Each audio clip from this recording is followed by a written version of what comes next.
Well, as you can see, my kids are wearing jackets. They are very much acclimated to the weather of the Philippines. I like the fact that it's still warm. I can wear my Filipino suit and tie.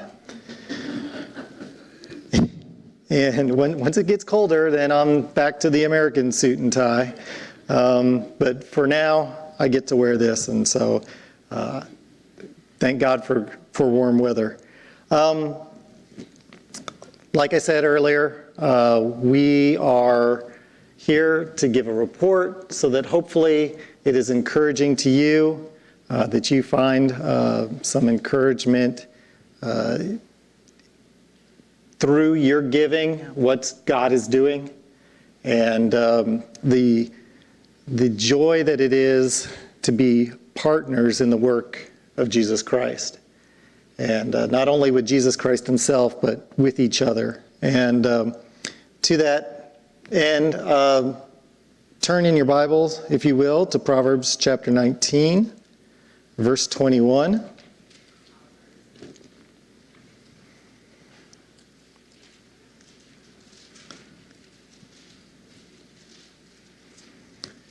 Proverbs 19, verse 21. I'm just going to read this one verse for starters here. It says, "There are many devices in a man's heart. Nevertheless, the counsel of the Lord, that shall stand." A lot of times we go into things with our own plans, and a lot of times God has different plans for us, especially if you're involved in the ministry. And that was one thing that we understood going in, but had not fully realized. And but if nothing else, a missionary needs to be flexible, because a lot of times it doesn't go the way that you plan. And if you try and fight that, it's going to be very difficult for you.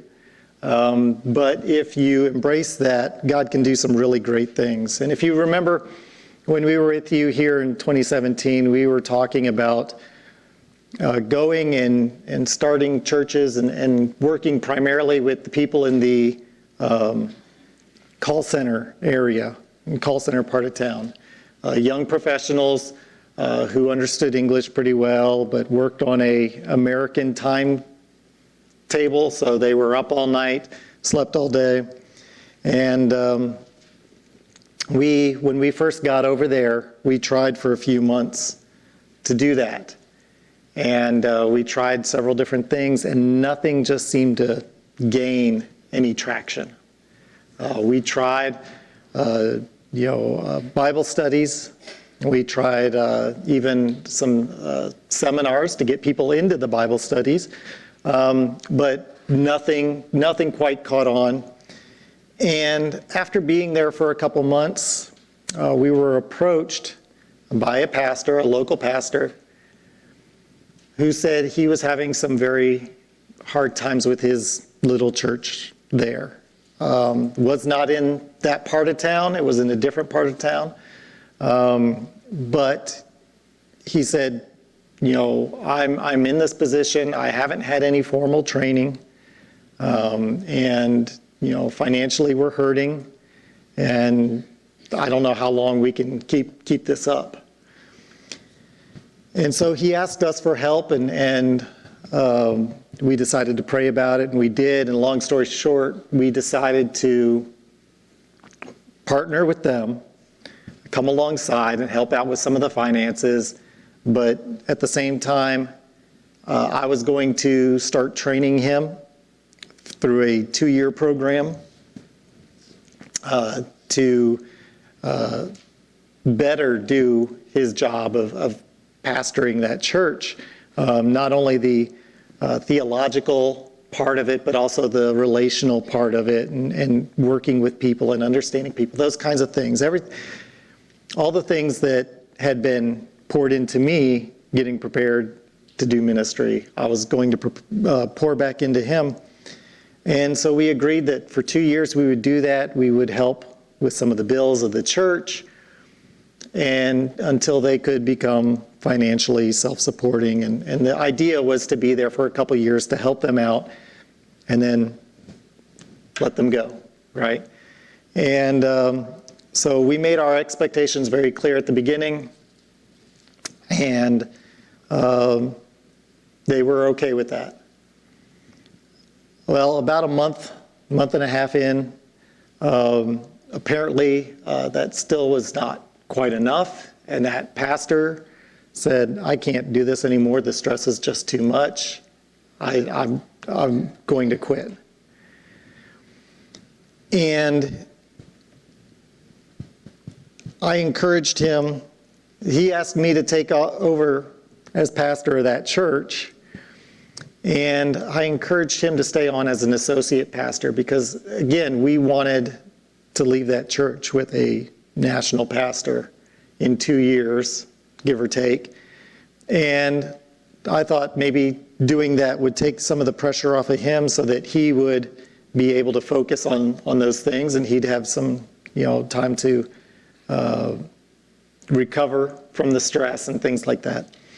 And so we agreed, he agreed, and we didn't want it to look like we were Americans coming in and all of a sudden taking over this church.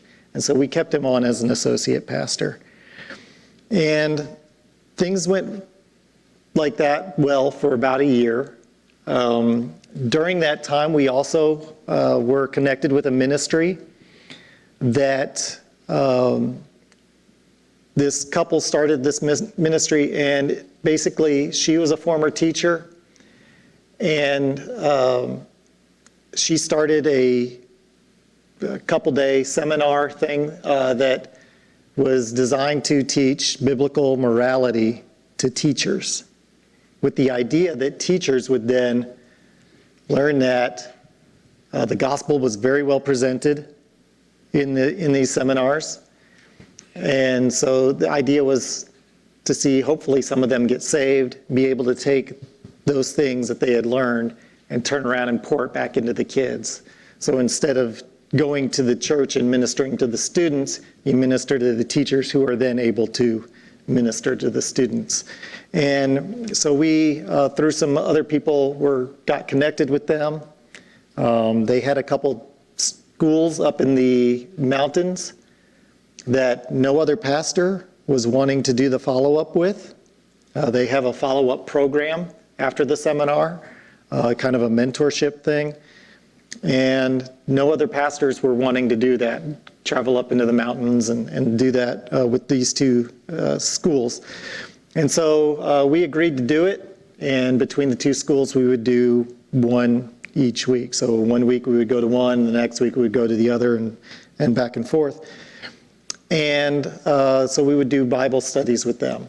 And it went through the life and character of Jesus. And then this last year we started starting at the beginning of Bible in Genesis and starting to look at the Bible as one large story about redemption.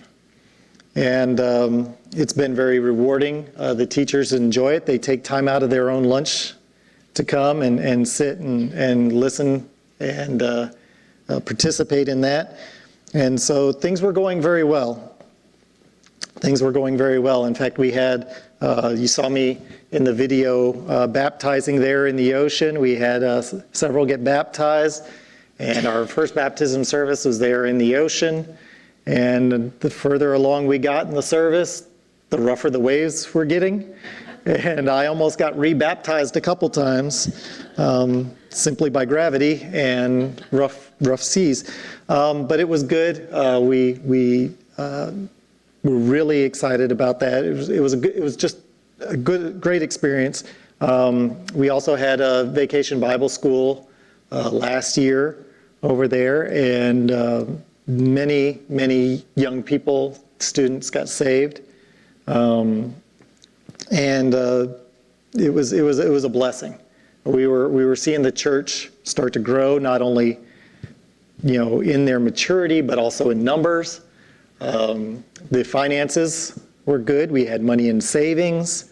We were teaching them kind of a modified version of the Dave Ramsey envelope thing, but modified for the church, and had accountability in that, teaching them how to be accountable with the money, and those kinds of things. And so things were going well.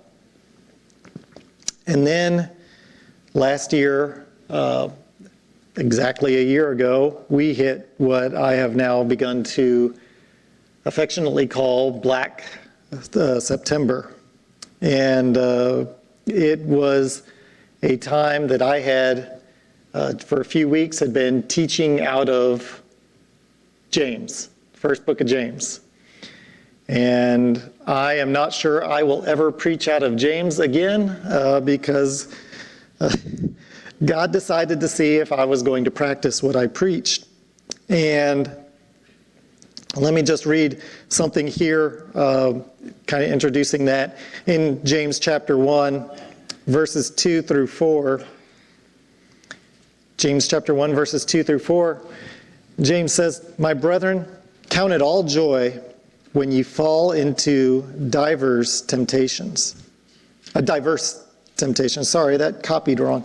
"Knowing this, that trying of your faith worketh patience.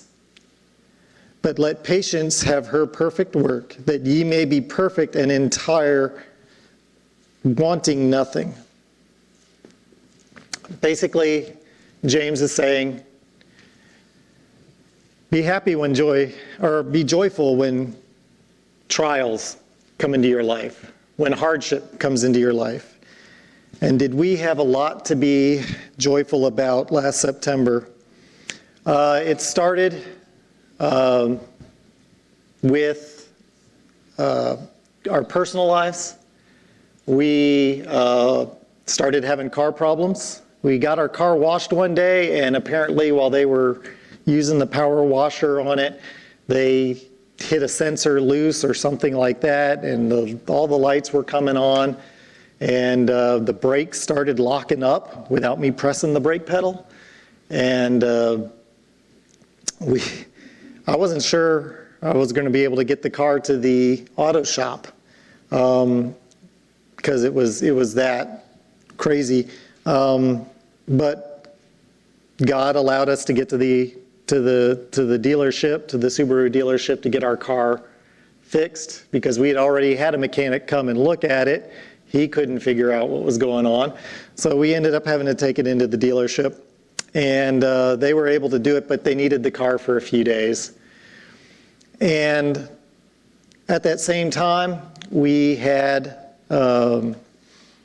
were noticing our internet speeds were about half of what we were paying for. And so we called the internet provider and said, "Can you have someone come out and look at it?" I said, "Sure, we'll send somebody out." They sent a technician out, and by the time he was done, we had 0 internet. And that went on for the better part of a month. And then also, in the middle of that, we had, Giselle was looking through our finances online, our credit card statement, and she noticed a couple fraudulent charges totaling almost $2,000 on our account. And so I had to call from over there, had to call over here and get that taken care of. And luckily that was something that was quickly taken care of, but it was stressful. We'd never actually had anybody up until that point do that. We had never had our identity stolen or any fraudulent charges or anything like that. And so, but it seemed like it was just one thing right after another. And the day that we dropped the car off at the dealership, I was supposed to pick up my motorcycle back from the shop. It was my 40th birthday last year, and kind of a big treat. Giselle got me a new paint job for the motorcycle, which is much more affordable over there than it is here. But I was supposed to be picking it back up, so we dropped the car off, went to go have lunch, We were on our way to lunch, and we were supposed to pick up the motorcycle after lunch. And as we're on our way to lunch, I get a phone call, and it's the guy the shop owner, and he was moving it from the paint shop to his garage. And as he was doing that, a taxi cut him off, and he wrecked the bike. And he got hurt. The headlight was broken. It was scratched up. We had to get it repainted and things like that. And poor guy took a hit on it. He didn't charge us for the second, but poor guy, walked away, and he was all banged up, but he had to take a financial hit on it too, which we felt really bad for him. But then we had no vehicle, and so that was rough. But we were talking. I said, preaching through James, we're going through trials. Let's just count this joy. We'll trust God. He's got this handled. We'll make it. We'll survive. And we did. We made it through and got the car back. Like I said, we went about a month without internet. Finally had to switch providers, and finally got internet back. But then right after that, we had a young lady who was one of our high school kids at our church back in Texas years ago when we were working with the high school. She's in her 20s now, and she's interested in going into missions. She wanted to come out and spend some time with us, and basically, kind of just follow us around for a week and see what missions was all about. We said, okay, come on out. Well, sometimes when you go on mission trip, you can go one of two directions. It can turn into like one big vacation, or it can turn into like slave labor. And they've got a big project for you, and you don't ever get to see the country. And she had been to the Philippines one other time, and it was kind of that second thing where she worked the whole time at a camp and never actually got to see outside of the camp. And so she came over, and we were just showing her the city and things like that. And we had a day where we had set aside to go see the whale sharks. Because in the southern part of the island, they've got an area where the whale sharks come in the mornings. And you can see these big, they're just, you don't understand how big they are until you get right up next to one. And it's an amazing thing. And so she comes over, and right about that time, we also have that church that we were partnering with was actually founded by not the pastor that I was working with, but another pastor, and we'll call him Pastor 1. And the pastor that I was working with, we'll call him Pastor 2. Well, turns out that Pastor 1 had left to go to another island years ago and to start another ministry. And he found out that we were over there doing these things, and turns out when we first started, we didn't realize that he was still in constant contact with that church. And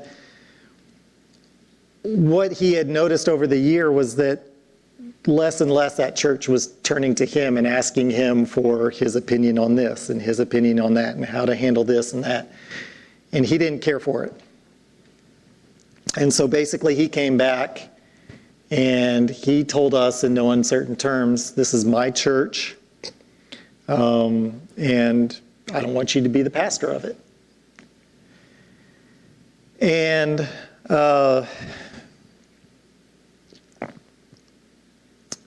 we knew this pastor already, and we had a good relationship with him in the past.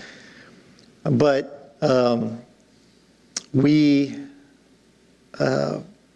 were in a situation where he claimed that he had legal rights to that church, and we probably could have made a case legally because he really didn't have much paperwork on it. But at the same time, it would not have been good for the church's reputation. It would have been, if he had been able to get in front of a judge and portrayed it as an American missionary coming in and trying to steal something from a Filipino citizen wouldn't have gone our way. And so there was just no positive way of trying to fight this. And so we had to let go of this church. And we had grown to know the people. We had grown to love them. Somebody asked me in the Sunday school hour about the rewarding stuff that you see on the mission field. And we had seen a lot of people grow in the Lord and grow in their maturity. We had seen a lot of people get saved at that church and things like that. And now we're being forced out. And long story short, we ended up having one more service where we were able to tell the church, we don't want to leave. You guys have put your faith in us and you've asked us to stay, but we're being forced out. And so we were at least able to explain that to them. It was a very sad service, a lot of tears. But there wasn't really much we could do. And what made it worse was that Pastor 1 and Pastor 2 are both married to two of Giselle's older sisters. And so Pastor 2 had Pastor 1's back this whole time. He had been talking about us behind our back. We didn't know about it. And so turns out it wasn't just fellow pastors in the ministry doing this to us. It was family doing it to us. And so that really, really hurt. And all of this came to a head that week that we had this young lady here visiting us. And so we told her, okay, well, you're getting to see the ugly side of ministry too.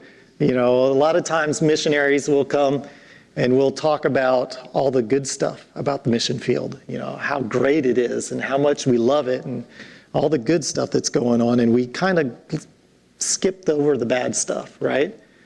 It's kind of like if you're trying to introduce, one single friend to another single friend, and you talk about all the good qualities, but you don't talk about their bad breath and, the fact that they're, in their 30s and still living with their mom and dad and that kind of stuff, right? You don't mention the bad stuff. You only talk about the good stuff. Oh, they're so great. Well, we kind of do that as missionaries because we want you guys to come to the mission field on mission trips and things like that. And if we make it sound awful, you won't come. But she was getting to see the whole picture. She was getting to see the ugly side of it too. But like I said, we had a plan that we were going to go take her down to go swim with the whale sharks because she really wanted to do that. And so we said, well, it's a good opportunity for us to get away from all this for a day or two and just kind of collect ourselves. So we go down and we stay at this little resort down there. And while we're there for 2 days. And we're about to leave. It's the day that we're heading to leave. We had swam with the whale sharks that morning, and it was awesome. And we're about to head back, and we can hear Janessa outside our room talking with somebody. And we thought she was talking with Giselle's youngest sister, and her best friend were also with us on this trip. So we thought Janessa was talking with one of those three girls because they were staying across the hall from us. And Giselle ends up going outside and to try and get Janessa moving. And Janessa's talking to this older lady, just having a conversation. Like I said, she's never met a stranger. Everybody's her friend. And Matthias is shaking his head. His sister. But we turns out this lady had been talking to Janessa and asking her about school. What grade are you in? Those kinds of questions. And Janessa says, oh, I go to this private school in Cebu. And the lady says, oh, I'm familiar with that school. I have some friends who had a kid that went to that school. And so they started talking, and Janessa's like, yeah, we're Christian. We don't worship the Santo Niño, which is over there in the Philippines. It's a little statue of baby Jesus, except he's a toddler, so I don't know. But it's one of their oldest Catholic relics, or whatever you want to call it, little statue things, left over from when Magellan originally got there. And so it's part of the cultural identity, the national heritage, and it's all there in Cebu. And so it's a big deal there. And if you heard me talking in the Sunday school hour, I mentioned that Matthias had taken some slings and arrows because of his faith. A lot of it had to do with Santo Niño and the big festival that they've got over there every January called Sinulog, where they parade it around and they have priests come and bless it, and people, do all kinds of stuff, and the whole Catholic thing. And Matthias had said something about that at school, that it wasn't, that it was idol worship, it was idolatry. And the Catholic kids in his class did not take kindly to that. So he ended up finishing out the school year really kind of, on the outside. And it was very hard for him, but he made it through that, and he did very good. He represented his faith very well. But that was, to Janessa, that was the symbol of Catholicism. That was her way of saying, we're not Catholic, so we don't worship the Santo Niño. And so the ladies, we don't worship that either. We're Christians as well. And turns out that she and her husband owned that resort that we were at. And we started talking with her, and she said, we started this resort with the hope of, getting some Bible studies and maybe even starting a church out here. And we've been out here for years, and we've, up until the last few months, it was like we would show up to a house and the door would be slammed in our face. Nobody was receptive. But over the last few months, people had started to be more receptive.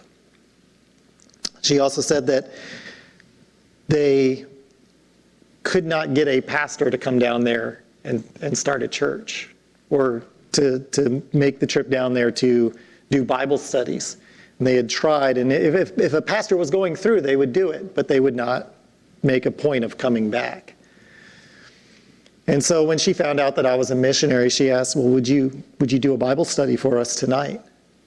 It's like right now, it's like, 3 or 4 o'clock in the afternoon. We're about ready to leave. But I'm not going to say no if somebody's asking me to present the gospel. She says, give us a couple hours. We'll get some people from around the neighborhood, and we'll have a Bible study tonight. I said, okay, we'll do that. She offered to give us the room another night for free, and we'd head back in the morning. So we said, okay, we'll do that. Or no, we headed back that night, didn't we? Because we had something else in the morning. So we thanked her, but we went back that night anyway. And like I said, it's dangerous driving those roads at night because of the buses and the people and stuff walking out on the streets, and the highways get a little hairy. But we decided to do it. And I'm thinking 10, 12 people will show up. She got a couple hours. She might be able to get a small group together. We had 60 people show up that night. And we had 60 people on the roof deck of that small little resort. And if you had good eyes, you probably saw that cell phone video of that first service. And I didn't bring any barongs or slacks or anything like that, so I'm up there preaching in a t-shirt and shorts. But we gave the gospel message that night, and I did that, and immediately we had people asking us when we were coming back. We had people thanking us for being able to present the gospel in such a clear way. And we basically got asked to come back, and we said, well, we'll have to think about it. I mean, we're still in the middle of the rest of this other stuff going on. And we said, we're going to have to pray about it. And we did. Ultimately, we ended up a month later coming back, and we started doing Bible studies, which turned into church services every other week. And so last October's officially when we planted this church that we have now about 90 miles south of us in a place that we were never expecting to have a church. And so it's just been a blessing. Even as one door was getting closed on us, God opened up another door. He is very awesome. And it was amazing. And I don't know without that how we would have handled that week, because that was a very rough week. We're losing not just the ministry, but the people we're ministering to.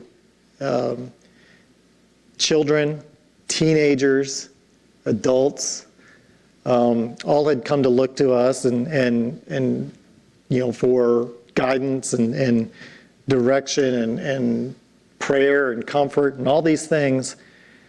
And now we're being forced out. And Pastor One, who was forcing us out, didn't even have a plan for what to do with the church, because we asked him point blank. So what is your plans for the church? If you can tell us that you've got something better planned for the church, we'll be fine with it. And he told us, well, I don't know. I just know I don't want you as pastor. And so it was very, very hard. It was hard for us to understand why God would be doing that. But at the same time, I don't know if we could have ever committed to starting this other church if God hadn't first freed us up from that church. And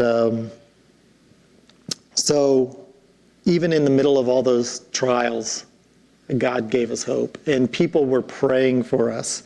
And because I would say, I was asking for prayers on Facebook and things like that with people we know, and in our newsletters talking about it. And so people, as we're going through this, are praying for us. And whether they knew the details or not, they were praying for us. And I honestly believe without the prayers, also, we would not have gotten through it. It would have been the kind of thing that we would have just said, we don't need this. We'll go back to the States and we'll go get a job. We left a nice, comfortable life here in the States to go do this. But God is good, and He showed us that He was still not done with us over there.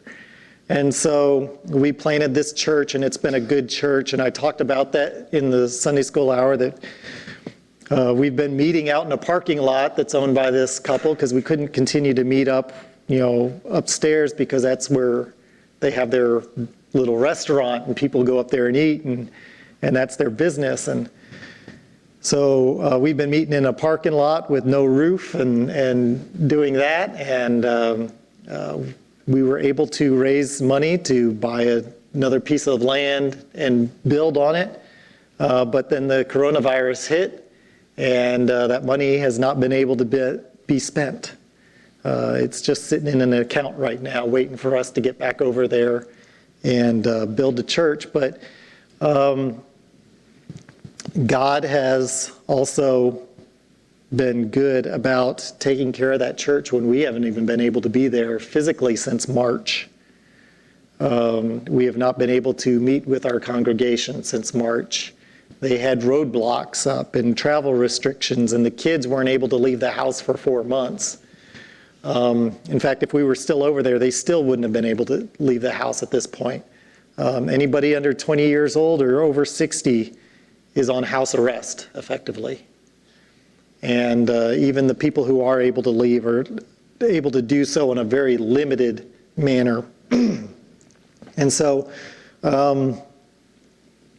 we've been able to continue to minister to them through technology, through Facebook and text messaging and things like that, through devotionals and pre-recorded sermons and things like that. And so we've still been able to be connected with them to a degree. Not as much as we would like, but we're blessed to be living in a time of technology where we can connect with our church even though we're half a world away, or while we were in the Philippines, 90 miles away. Might as well have been 100 miles or 1,000 miles away, other side of the world. But we consider ourselves blessed to be living in that time. And through all of this, I kept telling Giselle, you know, at least we've got our health. At least we've got our health. And then in November, as we're loading up to go head down there, apparently I lifted something a little heavier than I should have, and I got myself a hernia, and had surgery on that 2 days after Christmas. Luckily, or I guess not luckily, providentially I should say, our landlord is also a surgeon. And so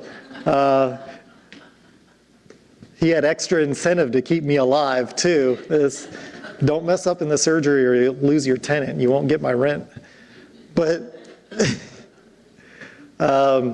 you know, I had surgery, got that all taken care of, was kind of limited on how much I could move and stuff afterwards. And I'm not used to being babied, but that was kind of rough, not being able to do all the heavy lifting. Everybody's treating me with kid gloves and like I can't do anything. And but eventually, you know, we were able to start meeting again, or we were meeting with them, and then the coronavirus stuff happened. And we were planning on being here for furlough anyway, but that because of the coronavirus lockdowns and stuff, originally was only supposed to be for 2 weeks, a month. And that was the time we were supposed to be preparing the church for us to be over here. We decided we'll push it back a year, we won't do it.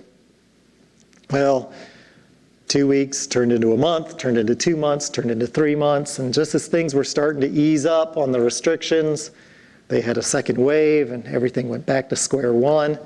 And it was at that point we said, okay, it took 3 months to get here, and it's going to be at least another 3 to 6 months before we're able to meet with our church.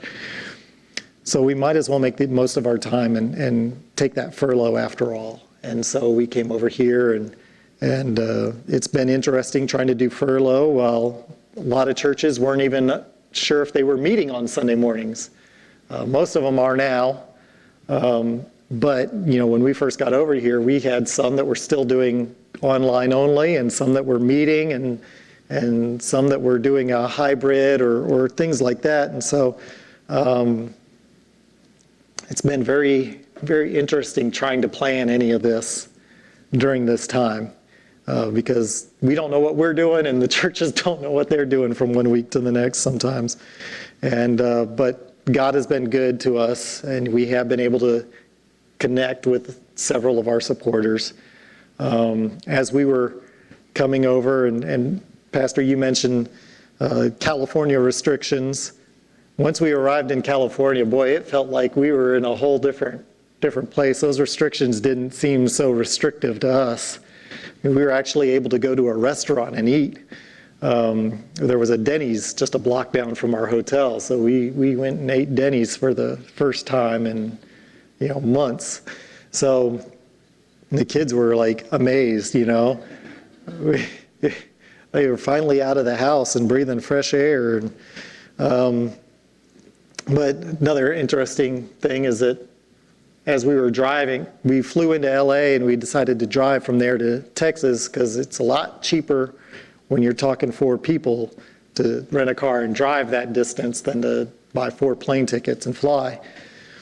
And so we were driving along I-10 and we got to New Mexico, and about a half an hour into New Mexico, I started getting a pain in my side and ended up having a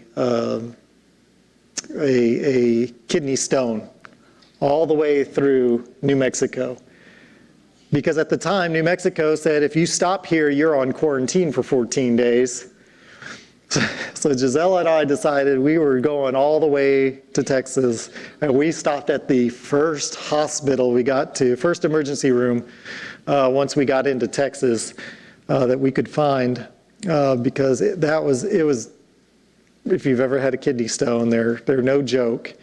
And it was pretty miserable drive through New Mexico, but so glad that didn't happen on the plane. It would have been so much worse. And I don't know exactly what caused it, but I think, the stress and the preparations from trying this, that flight was one of the ones that I've stressed out and worried about the most of any flight I've ever taken. Just trying to make sure we could get to the airport, and then if we got to the airport that we could go. And the preparations beforehand, we had to find someone who could watch our dog. Giselle's sister, who's been working with us, was in a different part of the city, and so she couldn't even get to where we were. So we had neighbors kind of splitting up the duty of keeping an eye on our house until she could get back. And it was just a whole lot of preparations to do in about a week and a half, 2 weeks. And it was very stressful, and I can't say it with certainty, but I'm pretty convinced that was what led to the kidney stone. But God got us home, and He's been good to us, and we've just been blessed to be able to connect and to still be able to do the ministry.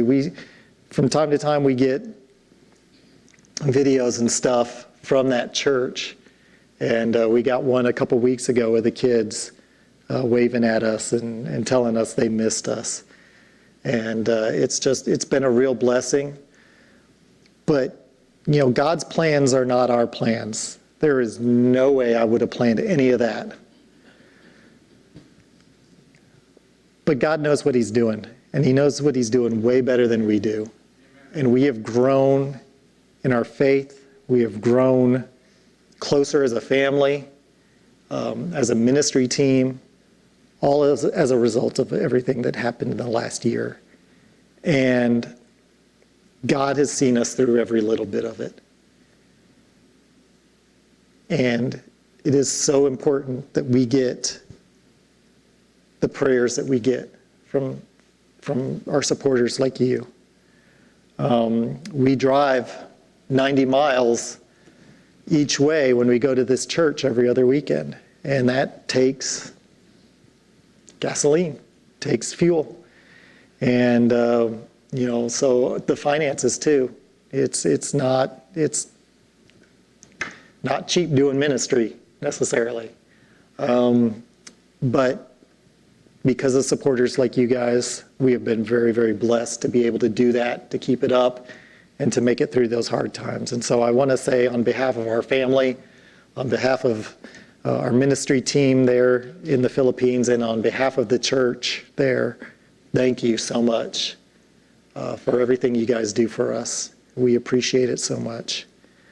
And with that, I'll just go ahead and I'll turn it back over to Pastor. And again, thank you so much for everything you guys do for us. We appreciate it.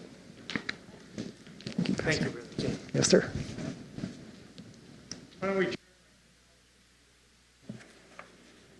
480, and shall we stand? I appreciate just the faithfulness of our missionaries and how they surrender and how they do things that we are not willing to do. And they need our prayers, they need our support, but also maybe the Lord's working in your heart this morning.